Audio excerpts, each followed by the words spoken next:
মনে আছে কিনা জানি না, গত শুক্রবারে এই কাঁঠালটি হাতে একটি ছবি দিয়েছিলাম।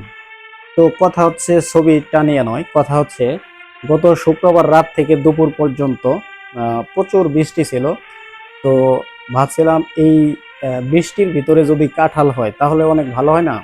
একটা কাঁঠাল কিনে আসছিল, একটা কাঁঠাল কিনে আনছিলাম বাইরের একটা বাসা থেকে। তো আনার সময় কাঁচা ছিল, ভাবছিলাম হয়তো ওই রাতের ভিতরে পেকে যাবে।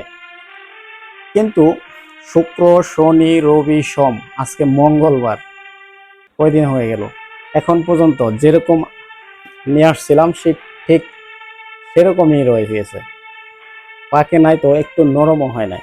তো এই কাঁঠাল খাইতে খাইতে মনে করেন যে কাঁঠাল খাওয়ার যে একটা আমেজ আছে, আমেজটাই নষ্ট হয়ে যাবে এই কাঁঠাল পাকতে পাকতে। তো কাঁঠাল বাবাজি কি অবস্থা, মনে হয় পাকার সম্ভাবনা নাই, আরো কয়দিন লাগে, এক সপ্তাহে চলে যায় নাকি। মনে করেন বৃষ্টি শেষ হয়ে আবার গরম পড়ে গেছে, তাও কাঁঠাল পাকে নাই। পাকলে আপনাদের দাওয়াত দিবনি, ঠিক আছে।